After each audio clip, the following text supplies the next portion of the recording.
분들 바라보시면서요, 환한 미소와 함께 이렇게 인사하도록 하겠습니다. 함께여서 감사합니다. 함께여서 감사합니다. 아직도 가야 할 길이라는 책이 있습니다. 그 책에서 보면 저자인 스카펙이 이렇게 그 책의 포문을 엽니다. 삶은 고통이다.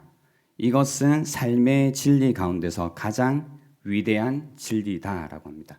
삶은 고통이다. 이것은 삶의 진리 가운데서 가장 위대한 진리다.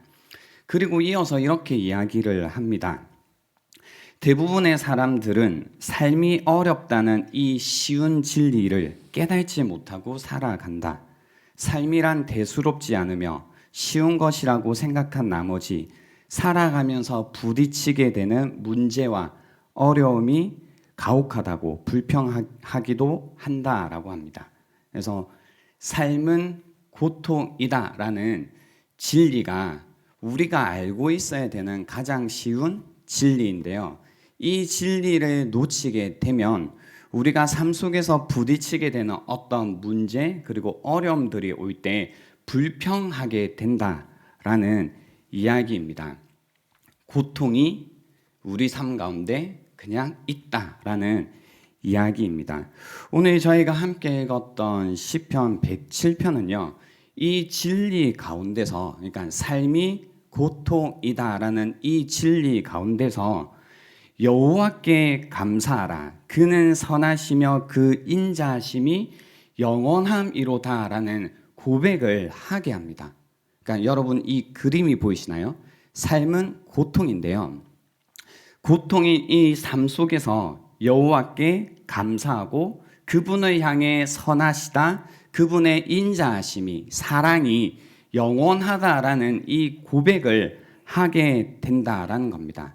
고통인 인생 속에서 감사하게 되는 삶, 그 삶의 비결이 무엇인지를 시편 107편이 담고 있다라고 합니다. 그래서 이 삶의 고통이라는 자리를 107편에서는 네 가지 자리로 이야기를 합니다.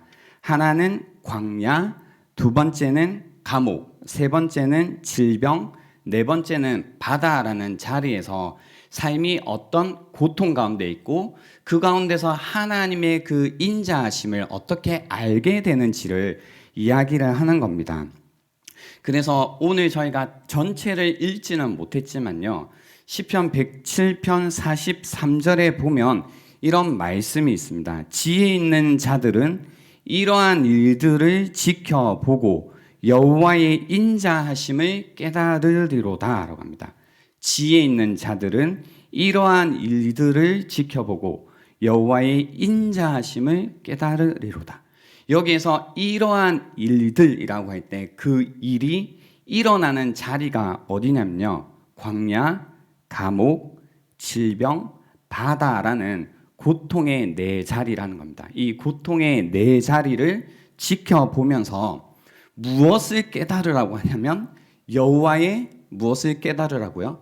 인자하심을 깨달으라고 이야기를 하는 겁니다. 그래서 지혜로운 사람은 이러한 것들을 지켜보면서 여호와의 인자하심을 깨닫게 된다라는 겁니다. 그래서 여기서 지켜본다라는 건 팔짱을 끼고 쳐다본다라는 의미라기보다는 이렇게 헤아려 본다라는 겁니다. 그러니까 여러분 어떤 물건이 있을 때 그냥 이렇게 보는 거와 정말로 관심을 가지고 다가가서 손가락으로 이렇게 헤아려 보는 건 다르잖아요. 이게 무엇인지를 정말로 자세히 들여보고 그 내용을 정말로 파악하고 그것이 나에게 어떤 의미인지를 아는 것까지, 이것이 여기에서 말하는 이제 지켜보다라는 의미입니다. 그래서 그렇게 이러한 일들을 지켜보고 여호와의 인자하심을 깨달으라고 합니다.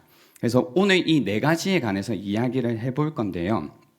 여러분 이제 성경을 가지고 계시면 제가 먼저 이 네 자리를 좀 나눠 드린 다음에 함께 보면 좋겠습니다. 그 107편의 4절부터 9절까지 말씀이 광야의 자리고요.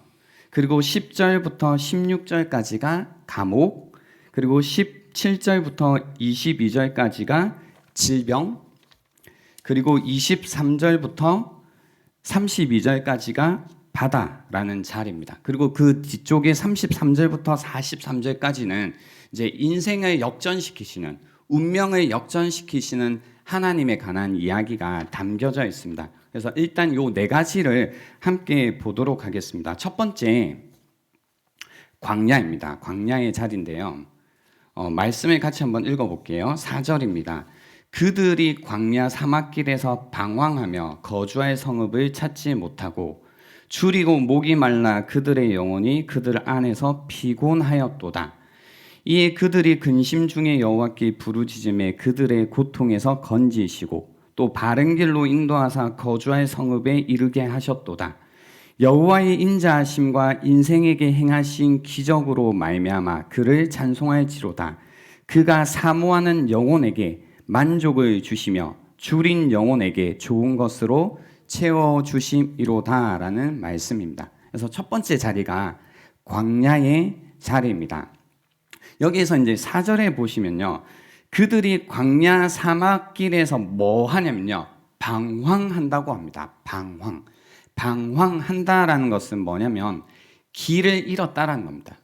방향을 잃고 길을 잃었다라는 겁니다. 그래서 광야의 자리에 있다라는 것은 현재 길을 잃은 상태, 길을 잃은 사람들, 길을 잃었기 때문에 당하는 고통에 관한 이야기입니다. 사실 이건 인생의 하나의 물음이죠. 인생 물음입니다. 뭐냐면 길을 찾았느냐 또는 길을 잃었느냐라는 물음이죠. 그래서 이 길을 잃었을 때 당하는 고통이라는 것이 사실은 어마어마합니다. 길을 잃은 사람들의 특징이 있는데요. 길을 잃게 되면 그냥 방향을 놓친 정도가 아니라 오늘 말씀에 보면 어떤 극심한 목마름과 배고픔 가운데 거하게 된다라는 겁니다. 그러니까 내가 길을 잃었는지 잃지 않고 길을 잘 가고 있는지 성경을 통해서 볼 때 어떻게 판단할 수 있냐면요. 인생의 어떤 목마름과 배고픔 가운데 있다면, 그 가운데 만족함이 없다면 길을 잃은 상태라는 겁니다. 그래서 배고픔과 목마름 가운데, 고통 가운데 있고 그 가운데 삶의 어떤 생기와 활력을 잃고 우리의 어떤 이 에너지, 목숨이라는 것이 점점 시들어 가고 있는 상태에 있게 된다라는 겁니다. 그래서 이런 상태에 있을 때요, 길을 잃은 상태에 있을 때 6절에 보시면 그들이 근심 중에 여호와께 부르짖음에 그들의 고통에서 건지시고, 어떻게 되냐면 바른 길로 인도해 주시고 거주할 성읍에 이르게 하신다라는 이야기가 있습니다. 그 거할 성읍이죠. 여기에서 성읍이 왜 등장했냐면요, 그 광야길을 가다가 성읍을 만날 수 있다는 건 마실 물과 먹을 수 있는 음식을 취할 수 있는 곳, 그리고 안전하게 쉴 수 있는 곳입니다. 그래서 길을 가다가 꼭 필요한 것이 무엇이냐면 성읍입니다. 그래서 내가 계속 먹을 수 있고 마실 수 있고 안전하게 쉴 수 있는 성읍이 필요하다라는 겁니다. 그래서 이 성읍이 없으면 계속해서 목마름과 배고픔 가운데 잃게 된다라는 겁니다. 그래서 이런 길을 잃은 상태에서 목마름과 배고픔 가운데 근심 중에 여호와께 부르짖으면, 그러니까 첫 번째는 이겁니다. 인생은 고통이다라는 진리 속에서 인생은 뭐예요? 어쩔 수 없이 길을 잃는 존재다. 길을 잃을 수밖에 없다. 그 가운데 배고픔과 목마름을 경험하게 된다라는 겁니다. 근데 이런 어떤 고통 가운데 부르짖게 되면, 여호와께 부르짖으면 그 고통에서 건져 주시는데 인도함을 받게 되는 거죠. 그래서 무언가 먹을 수 있고 마실 수 있는 성읍에 이르게 된다는 겁니다. 그래서 뭔가 이 집의 이미지로 우리를 인도해 주시는 거죠. 그래서 신약에 보면 주님이 우리를 초대하실 때 수고하고 무거운 짐진 자들아 다 내게로 오라라고 하실 때 이런 길을 잃은 존재들을 향한 사람들을 향한 주님의 구원의 초대라는 겁니다. 그래서 길이 없던 광야길에서 생명의 길을 찾게 되는 의미로 보시면 됩니다. 두 번째는요, 감옥의 자리입니다. 감옥의 자리. 감옥의 자리인데요. 10절에 보시면 사람이 흑암과 사망의 그늘에 앉으며 공고와 쇠사슬에 매임은 하나님의 말씀을 거역하며 지존자의 뜻을 멸시함이라 라고 해서 여기는 이유가 있긴 합니다. 그러니까 왜 감옥의 자리에 있는지 이유가 있습니다. 하나님의 말씀을 거역하고 지존자의 뜻을 멸시함 가운데 사람이 흑암과 사망의 그늘에 앉고 공고와 쇠사슬에 매이게 된다라고 합니다. 그래서 우리가 이제 찬양도 있잖아요. 뭐 사망의 그늘에 앉아, 그리고 흑암, 어떤 그늘, 이런 이미지를 우리가 그 교회에서 많이 뭐 부르기도 하고 듣기도 하는데요. 여기에서 말하는 흑암, 뭐 이런 이미지는 무엇이냐면 이때 이 당시에 고대 근동에서 감옥이라는 장소가 가지고 있는 이미지가 있었습니다. 그건 뭐냐면 가장 세상에서 더럽고 무섭고 고통스러운 장소였습니다. 그리고 이 감옥이라는 곳이 지금처럼 철장으로 되어 있는 것이 아니라 구덩이로 되어 있었습니다. 구덩이. 그래서 감옥에 던져지는 것은 구덩이에 던져지는 겁니다. 그러니까 구덩이 가운데 아무것도 없죠. 흑암 가운데 있는 겁니다. 어둠 가운데 있는 겁니다. 그리고 그 구덩이 제일 밑바닥에는 무엇이냐면 진흙이 있거든요. 흙이 있거든요. 그래서 이 흙 가운데 머물고 있는 것을 마치 무덤 가운데 있는 것처럼 여겼습니다. 그래서 스올의 영역, 죽음의 영역에 있는 것처럼 이 상징을 하는 거였습니다. 그래서 감옥에 있다라는 건 가장 인생에 있어서 극도의 절망, 슬픔, 고통, 두려움의 장소로 이해하시면 됩니다. 게다가 그죠? 그냥 그 장소에 있는 것만 해도 극도의 절망과 슬픔과 고통인데요.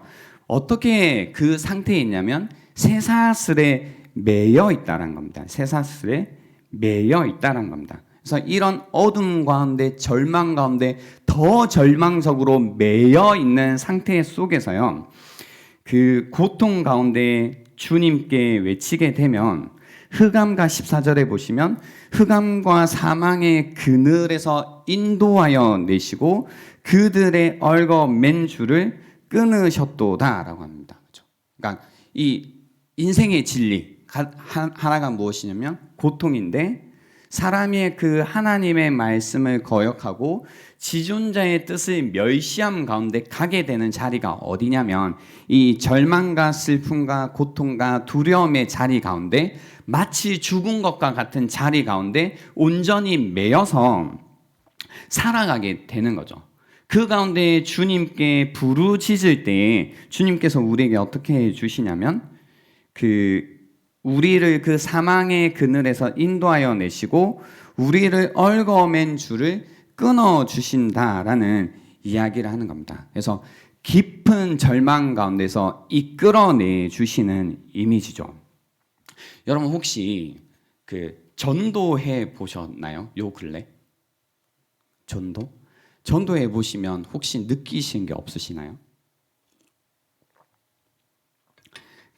시대마다 전해지는 그러니까 복음은 변함이 없지만 시대마다 이 복음이라는 이 다채로운 빛 가운데 어떤 한 면이 좀 더 강조되어서 빛날 때가 있거든요. 예를 들면 예전에는 어떤 사람들이 죄책감 가운데, 수치심 가운데, 죄의식 가운데 묶여 있을 때가 있었죠. 그 가운데 어떤 복음의 내용이 계속 강력하게 선포되었냐면 용서하심에 대한 말씀, 용납하심에 대한 복음의 빛이 강력하게 비춰질 때가 있었죠. 근데 지금 여러분이 그냥 아직 하나님을 모르는 사람들과 요 근래 이야기를 해보셨다면 어떤 죄의식에 뭔가 고통당하고 있고 그것 때문에 고민하시는 분들도 있겠지만 그분들보다 지금 시대는 뭐에 씨름하고 있냐면 절망에 씨름하고 있는 분들이 훨씬 많은 겁니다. 그죠? 어떤 소망의 빛이 보이지 않아서 절망 가운데, 슬픔 가운데, 고통 가운데, 이 사망의 그늘 가운데 있는 분들이 많다는 겁니다. 그때 복음을 전한다. 복음의 빛을 전한다라고 할 때는 어떤 복음의 빛이 비춰져야 되냐면 소망의 빛이 비춰져야 되는 거죠. 그래서 절망의 사망의 그늘 가운데 묶여 있는 자들에게 복음이 전해지는 그 소망의 빛이 비춰져야 되는 거죠. 그래서 그 가운데 그 사망의 그늘에서 인도함을 받고 매임에서 풀려나는 이런 복음의 역사가 일어나게 되는 겁니다. 그래서 16절에 보시면 그가 논문을 깨뜨리시며 새 빗장을 꺾으신다라는 이미지가 사용됩니다. 여기에서 논문이라는 것은 뭐냐면요. 놋이 이 당대에 가장 강력한 어떤 재료였어요. 그러니까 무엇으로도 파괴되지 않는 문이 무엇이냐면 논문이라는 겁니다. 그 이미지죠. 근데 이 세상에서 그 무엇으로도 깨트릴 수 없고 열 수 없는 논문을 어떻게 하냐면 깨트리고 새 빗장을 꺾는다라는 거죠. 그래서 이 논문이라는 걸 저희가 지금 현대적인 의미로 가지고 오면 어떤 이미지가 되냐면 우리 삶 속에서 경험하는 가장 절망적인 것, 그 무엇으로도 열 수 없는 문이 무엇이냐면 바로 죽음, 사망의 문이라는 겁니다. 근데 주님께서 이 죽음의 문, 사망의 문을, 사망의 권세를 깨트리시고 우리를 생명 가운데로 어떻게 하신다는 얘기예요? 인도해 주신다라는 그런 이야기입니다. 그래서 여기에서 부활의 능력이라는 복음이 우리에게 들려오는 겁니다. 그래서 부활 가운데 우리가 어떤 빛을 봐요? 소망의 빛을 보게 되는 겁니다. 세 번째는요, 19절부터 22절까지 보시면 질병의 자리입니다. 질병의 자리.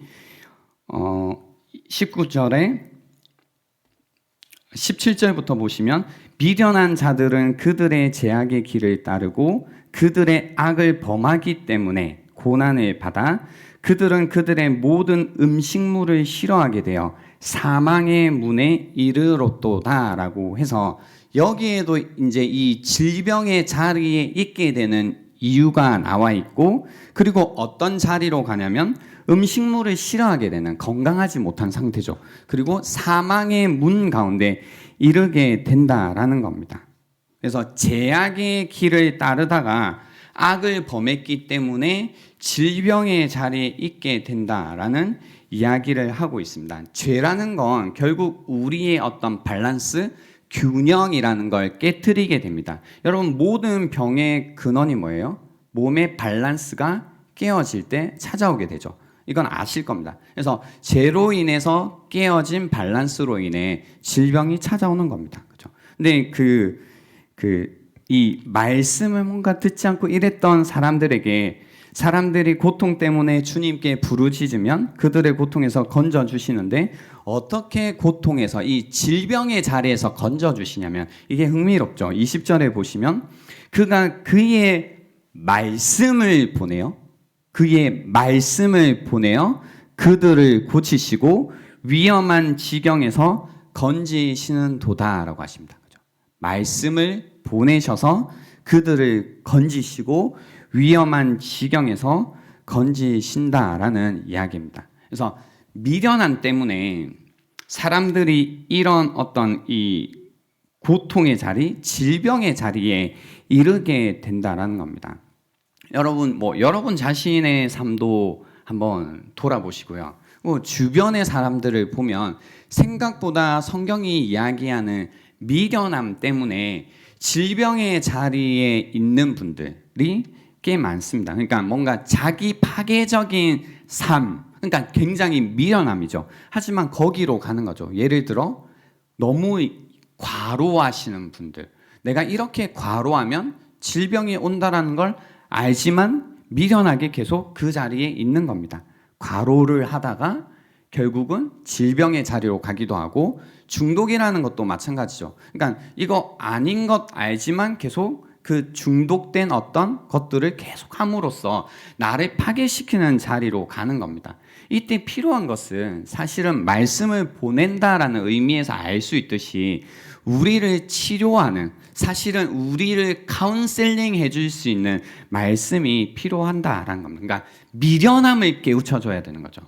이것이 미련한 일이다, 이것이 미련함 가운데 내가 가고 있는 자리다라는 것이 깨우쳐져야 된다는 겁니다. 그래서 여기에서 보면 말씀을 보내서 고치신다라고 이야기를 하시는 겁니다. 그래서 말씀을 보내서 고치시는 주님. 그리고 마지막으로는요, 이 바다라고 이야기를 하고 있는데요. 바다라는 것은 성경에서 이제 바다가 늘 등장할 때마다 이 히브리인들에게 바다라는 것은 항상 두려운 장소였습니다. 그래서 이걸 한 단어로 바다를 어떤 단어로 대체할 수 있냐면 혼돈이라는 단어로 바꿀 수 있습니다. 혼돈. 그래서 바다라고 하면 혼돈을 여러분이 떠올리시면 됩니다. 여러분의 삶 가운데 혼돈의 자리에 있었던 분들이 계시죠. 혼돈이라는 게 뭔가요?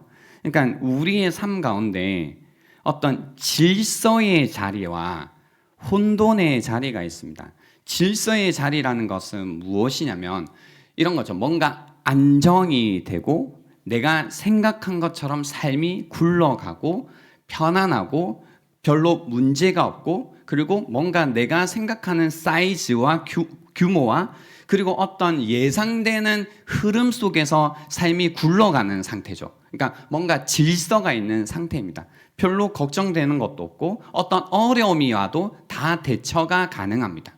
근데 이 혼돈의 상태라는 건 뭐냐면, 이제 여러분이 지내시면서 한 번씩 다 경험을 하셨겠지만 뭔가 질서 있던 삶 속에서 갑자기 내가 생각했던 것과 전혀 다른 삶의 자리로 옮겨질 때가 있는 겁니다. 그러니까 내가 지금까지 온 경험으로 보면 삶이 A면 그 다음에 B가 되어야 되는데 갑자기 A 다음에 D가 되는 겁니다.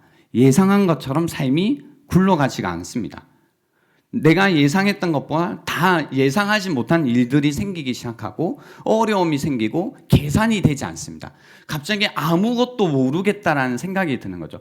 뭐지? 나는 인생을 이제 좀 알겠다고 생각했는데 갑자기 아무것도 모르겠다라는 생각이 드는 겁니다. 이건 여러분이 어떤 일의 영역에서도 그러시고 그리고 관계에서도 마찬가지시죠. 그러니까 때로는 이제 아내와 남편을 뭔가 좀 잘 알겠다 싶을 때가 있죠. 그때가 어떤 상태예요? 질서의 상태죠.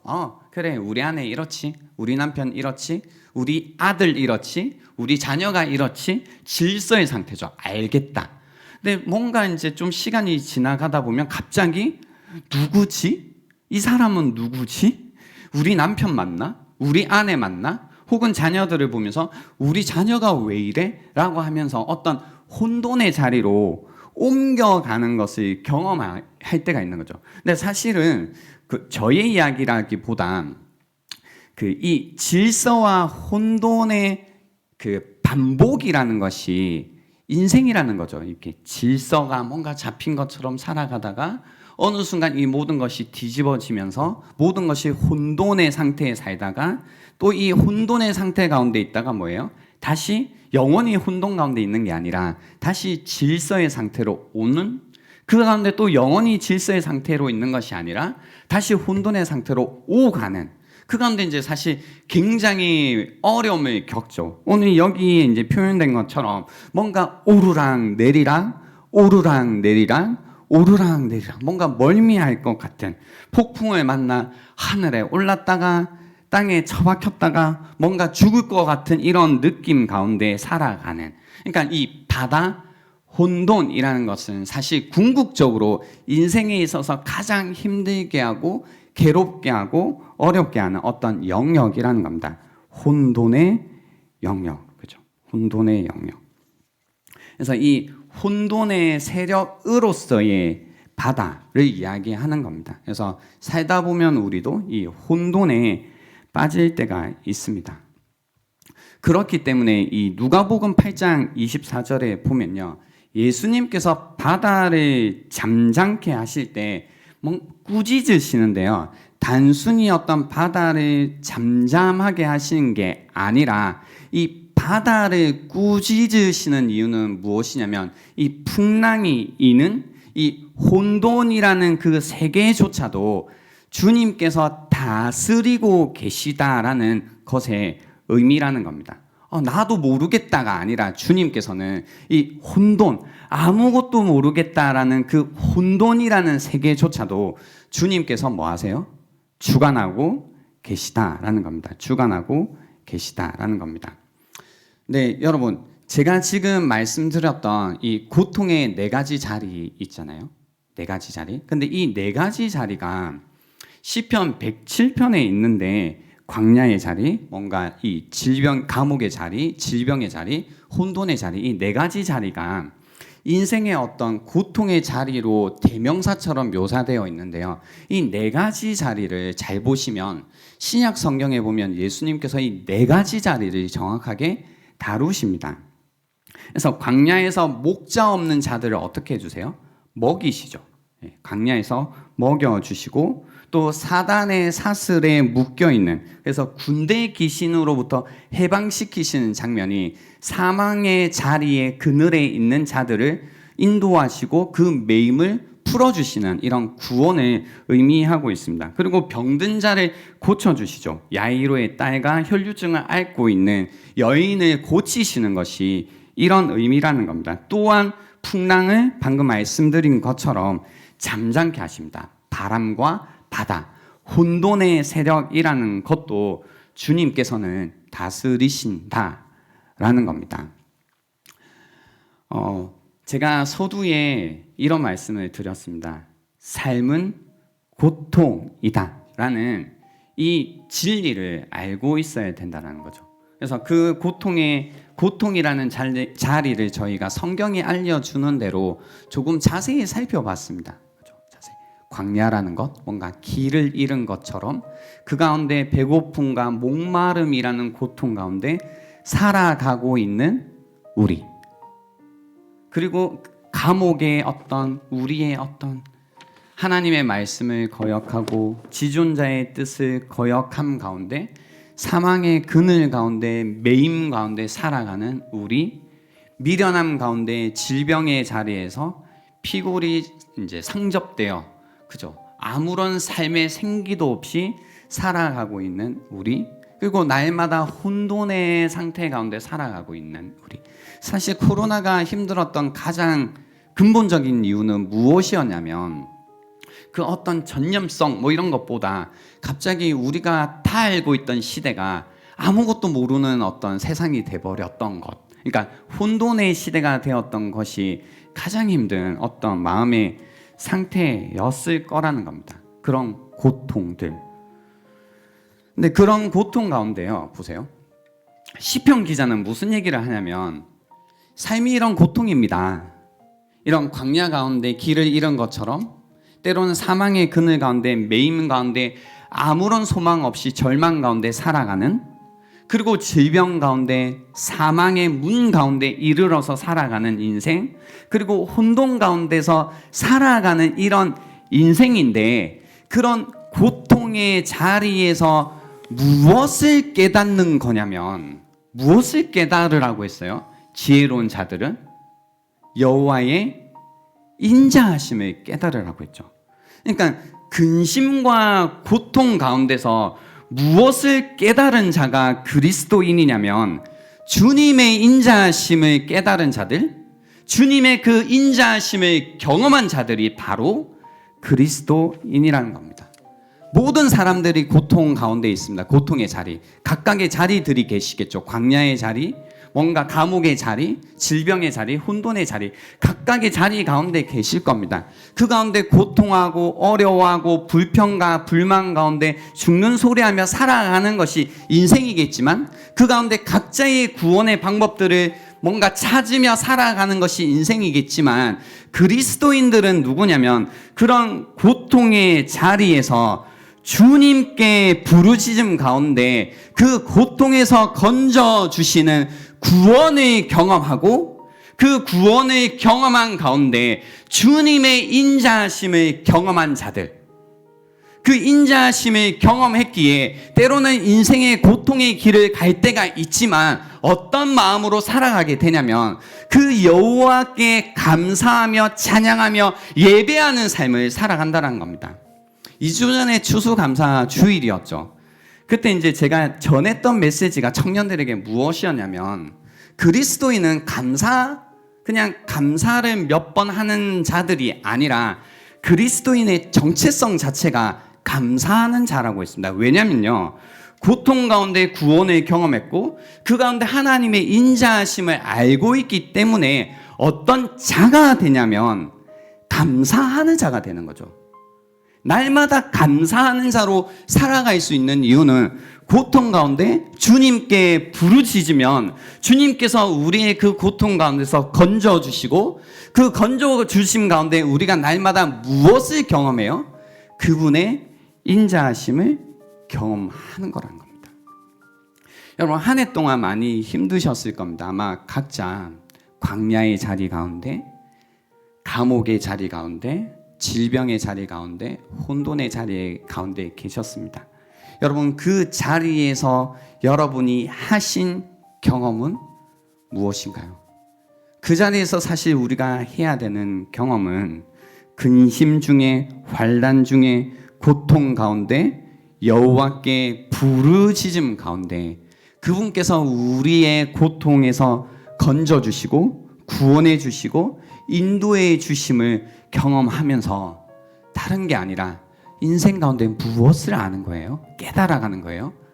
여호와의 인자하심, 그분의 그 영원한 사랑, 그 무엇으로 불변하는 사랑, 지금도 나를 향해 변함없이 흐르고 있는 그분의 인자하심, 그분의 사랑을 우리가 경험하며 살아가는 겁니다.